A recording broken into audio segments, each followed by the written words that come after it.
Thank you. Good morning, everyone. It's an absolute pleasure to be here this morning, and congratulations to Walk21 for organising this amazing conference. I'm a little bit intimidated here because having heard so many comments about MTR, and then I stand up here as the MTR guy. My chairman was here yesterday and saying you should all take a ride out there, and hopefully in the next 15 minutes or so I'll tell you why that's really shown in terms of what the system looks like and operates like. First up, a bit of a disclaimer. I've only been with MTR 3 years, so a lot of the work that I'm going to be showing you today is not actually something I've done. I've been designing train stations pretty much all my professional life. I spent a long time in Singapore, 15 years in total, designing a number of stations for them, but I also managed to have little side steps to Dubai, Toronto, and my original hometown, London, many, many years ago. So in the course of that, I've done over 200 stations, but here in Hong Kong, all of my new stations are still in progress, so these are the ones done by my colleagues and come through here.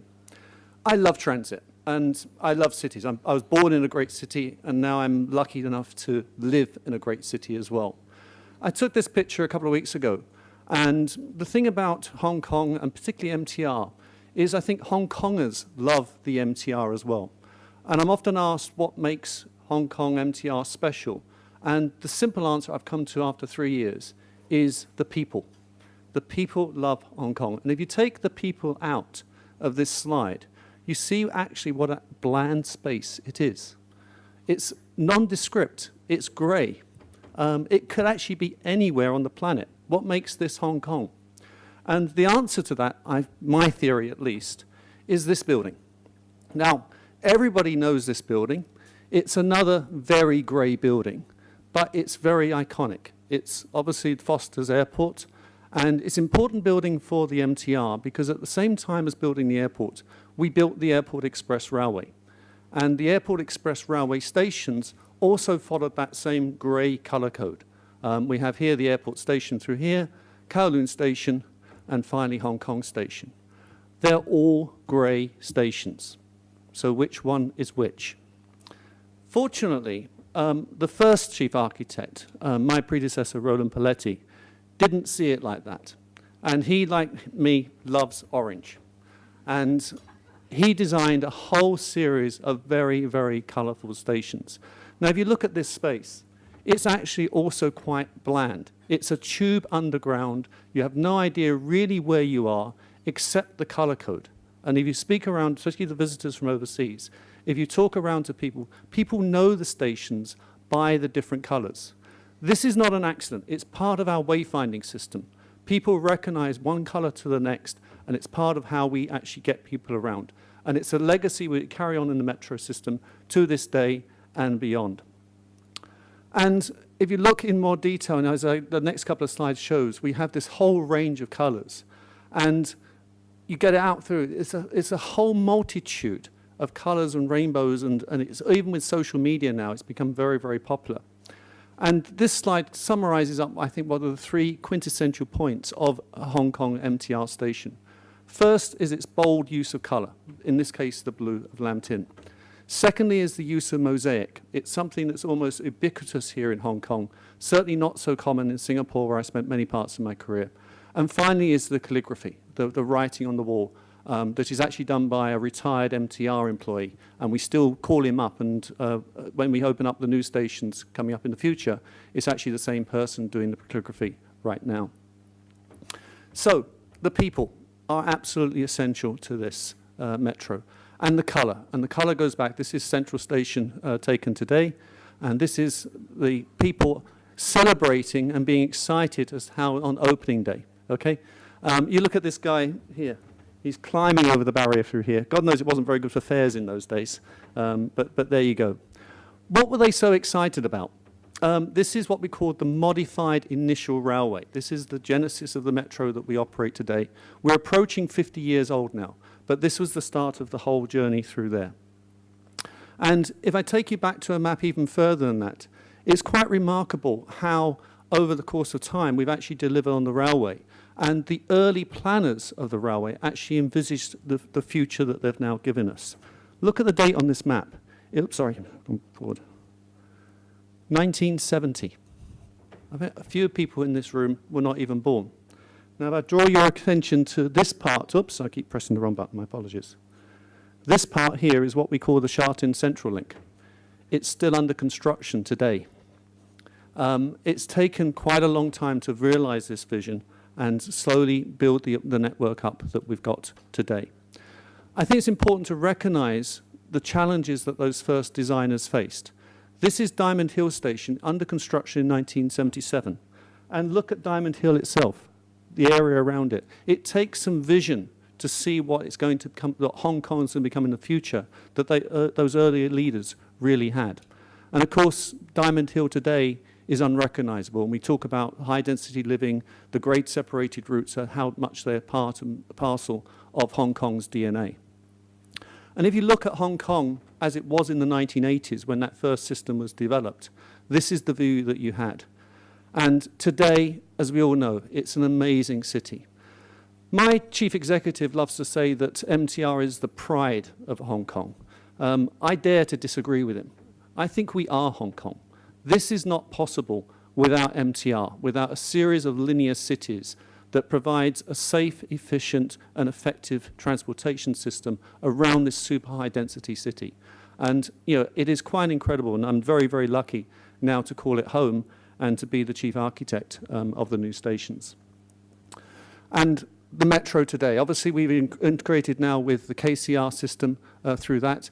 We take over 5.5 million passengers on our railway every single day, and we deliver an on-time reliability of about 99.9%, which our operations director says basically you'd need to travel on our system for 3 years continuously before you experience a 5-minute delay. If you're from London, you'll know what an achievement that is. My hometown is quite something else. But let's go back to that early railway and what those stations look like. This is one central station when it was opening. You'll recognize immediately the red. The fashion looks a bit out of date. In fact, these trains are still the same trains that are running on the railway today. They've been refurbished several times over, and we're in the process of retiring them over the next 7 or 8 years or so. But basically, the railway is essentially the same. The stations and the entrances were really designed as bus stops. You can see there's a lack of connectivity here, a central station when it first opened. And over the years, we've renovated and we've improved the stations significantly. Mong Kok Station here again, there was very little sense of how it connects into the sidewalks, into the city. And as we've developed, we've managed to build covered linkways and more accessible entrances through that. This is Tim Chartreuse Station. And one of the interesting things about the metro when it was first designed is it wasn't designed to be barrier-free. It was all about mass transit, but it didn't have a single lift in it. And the early designers really had a blind spot there because lifts have been invented, old people have been invented. Why the hell didn't they put it in? And it's given my colleagues and our future challenge a huge challenge to turn these stations into barrier-free stations. And this new entrance we opened about 6 months ago now has a lift, and it has up and down escalator service. So all our new stations will certainly have lifts and escalators in them. And as we go on through the older railway, we will continue to modify and improve the stations as we go forward. And so this is the railway that we'll have in about 4 or 5 years' time. And at the end of the month, we open the Kwangtung extension at Ho Man Tin and Whampoa. This is the Sha Tin Central Link it's under construction right now. The South Island line that will be open towards the end of this year. And what I want to draw your attention to is these 3 stations here at the end of the island line. Go back to that old map. If you look carefully, here is Kennedy Town. Planned in 1970, opened in 2014. Okay? And why did it take us so long to get out to Kennedy Town? The reason is the topography. I think many people here today have talked about the topography and the challenges that the early designers. They had great ambition, but in fact they didn't actually have all the technology and the ability to build in the very steep terrain that is in the Kennedy Town area. These lines here are contour lines, so it's very, very hilly. And just to give you an example, this is High Street. This is a 1 in 6 ramp up the side of the hill, and it's very, very difficult for people to walk up there. Of course, over time, Hong Kong has developed its own building typography that reacts to the hillsides. I think the Walk21 video that was put together very much encompasses how Hong Kong's urban geography has been shaped by the hills that we come through. But in terms of us designing metro stations, this represents a huge challenge to us. And when we was designing the West Island Line extension, this was our major customer, the Hong Kong University, which is built up the side of a hill. And it needed a truly unique solution for us to be able to put the MTR on the doorstep of the staff and students of the university. And if you look just through here, this is our Mtr entrance under construction. This is it, and it's the first metro station entrance that I've ever built that is 40 meters above the street. There's the street down there. That's the Mtr entrance, right up there. And in fact, it's over 100 meters above the station itself. So this is a section through here. We were just looking at the top of that, about 40 meters down to the Pok Fu Lam Road, another 60 meters underground. Here is the station deep under the hill, and we have another subway that comes through here and pops up through here. And this is what really the West Island Line is all about. It's not just about connecting people onto the line itself, onto the metro network. It's about connecting up the hill and down the hill. You can take this walk without buying an MTR ticket. It's there available for people to use all the time that the metro is operating. The other challenge that it gives us in terms of the design of the stations. Now, this is Jordan Station, one of the old stations. And if you look carefully, there's the station box, and there's all the entrances, neatly just popped around. Relatively straightforward to design and to build. This is the same plan of Hong Kong HKU Station. You can see the station box is about the same size, but we have all these long subways that come along and center out through it. Basically the same scale to these two maps, but very, very different station typologies and very different challenges to us as designers and architects of how to make these more pleasant spaces. So the challenge to us is really how do we make these corridors, which can very easily be very bland, very boring, very anonymous, how do we give them personality? And what we've done is we've done a number of projects with the local community, with artists, and here in this case with the Hong Kong University itself. And this is what's called the Centennial Wall. And this is a series of photographs that celebrates the 100 years that the university has been in its current location. We had an interesting challenge when this station was opening because so many people were standing in this corridor, it was actually blocking the circulation of people moving in and out. And still to this day, when you go down to the station, you'll see a lot of people photographing it, taking pictures and reminiscing because so many people are actually graduates of the university itself. Elsewhere in the station, we use a number of other devices to help give legibility. We had some physically impaired, visually impaired people on the stage earlier. Of course, inclusive design is very much at the heart of how we design stations now. And simple devices like these bamboo leaves give definition to the space through here. And here we have another situation at a subway where the birds, oops, I keep pressing the wrong button.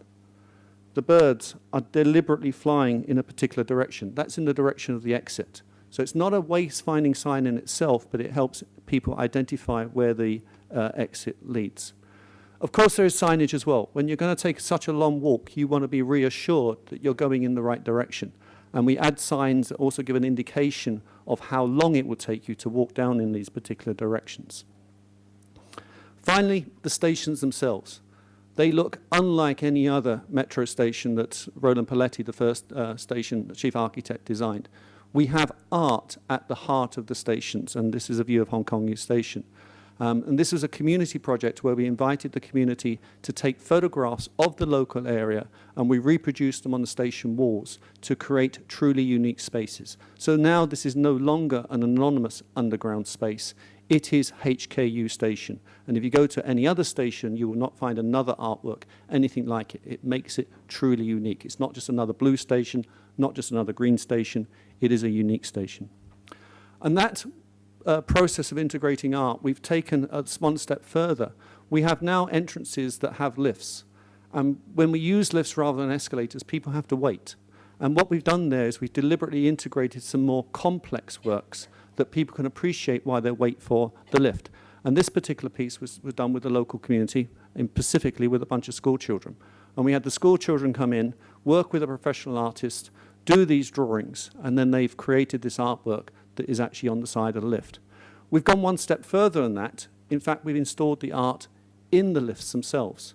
So now our lifts are no longer anonymous. Typically, you walk into a lift, it's the same environment everyone. Every single lift that is in the West Island Line stations is uniquely different because it has a different artwork design or a different graphic design depending on the location. And again, we're making that place, we're making mass transit personal. I'd like to conclude with this piece. This is at Sai Ying Pun Station. It's by a British artist called Louise Soloway Chan. She's lived in Hong Kong for over 20 years. And I've been doing art in transit and stations for more than 20 years, so about 25 years. And I've got to say, this is simply the single best artwork that I've ever come across in my entire career. It's called Inside Outside, and it's what's called a bas relief piece. It doesn't really come across too easily in the photographs, but this is three-dimensional. You can kind of get the sense of the shadows through here. And it's in a rather anonymous location. It's exit B1 of Sai Ying Pun Station, if you ever travel on those ways. This is the artist and her paintings. And what it does, it makes mass transit personal. You get people stopping there to take these little moments. In fact, I was there a couple of weeks ago, and I saw this lady taking this selfie. And to me, this is when we've done our jobs right. We've made mass transit personal. We've created a personal moment in the part of making a journey and making that walking journey all the much better. I'm going to conclude with a selfie of my own. A shameless plug. I'm leading one of the walking tours on Friday. We'll be going out to these stations, and there's an opportunity to meet Louise, who is standing beside me. This is Louise through here. We did a dry run on Sunday with a group of my friends. We had a lot of fun, a good lunch afterwards. So if you've not signed up yet, spaces are limited, but if you'd like to have a little bit more knowledge about how we designed the West Island stations, come along on Friday, and I'll speak to you then. Thank you.